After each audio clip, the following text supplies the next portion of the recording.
would be anything else. Austin White, Leonard Soley, Kim Ma, Courtney Likens. Ryan Brock. Mark Royals.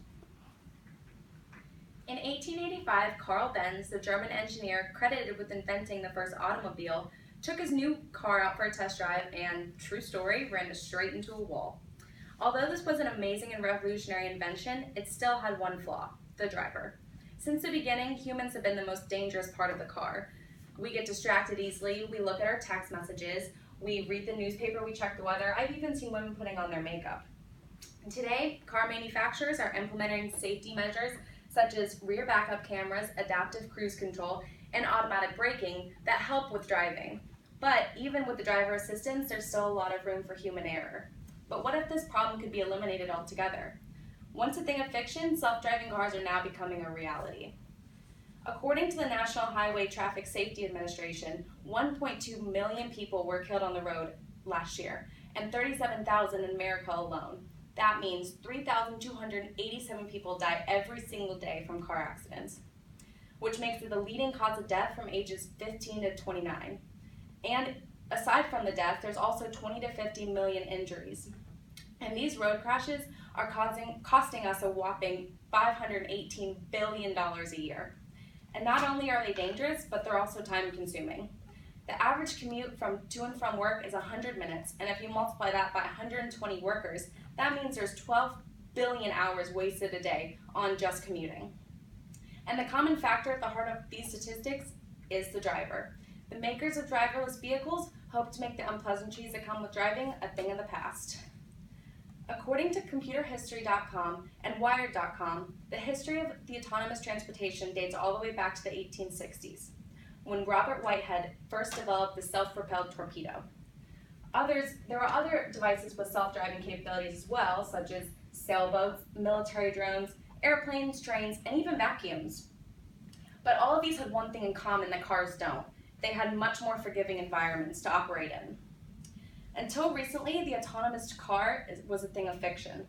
There were attempts by Norman Belkides and others who developed things similar, like trench-like lanes on freeways to make traveling from one exit to the next safe and quick.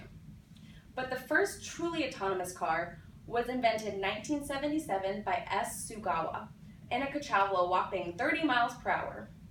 But 10 years later, Ernst Dickmans, who is known as the pioneer of the autonomous car, invented a car that could travel 56 miles per hour. This was an improvement, but it still wasn't practical for everyday use. In 2010, Google introduced 7 self-driving Toyota Prius hybrids that traveled 140,000 miles altogether. They navigated their way through the busy streets of San Francisco, they made their way around Lake Tahoe, and they made the drive from Mountain View to Santa Monica. Google.com tells us the way these cars work is they use data from Google Street View with data from cameras, LiDAR, and radar to determine position and surroundings. Sebastian Thrun, the director of the project, and Chris Urmson, the engineer, have a goal in mind to reduce road accidents, congestion, and fuel consumption with the implementation of self-driving vehicles. Urmson notes that the heart of the car is the rangefinder mounted on the roof of the car, which is a 64-beam laser that generates a detailed 3D map of the environment around it. The car combines this laser measurement with high-resolution maps of the world to produce different types of data models that allow it to drive itself, avoiding obstacles and respecting traffic laws. Autoinsurance.com lists pros and cons of these cars.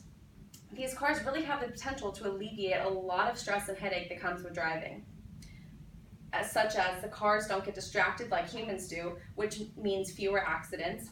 They allow for much better use of our time because we can accomplish things while we're driving instead of having to pay attention, make travel a ton faster, and disabled individuals wouldn't have to rely on friends and family or public transportation to get around. They can get around on their own.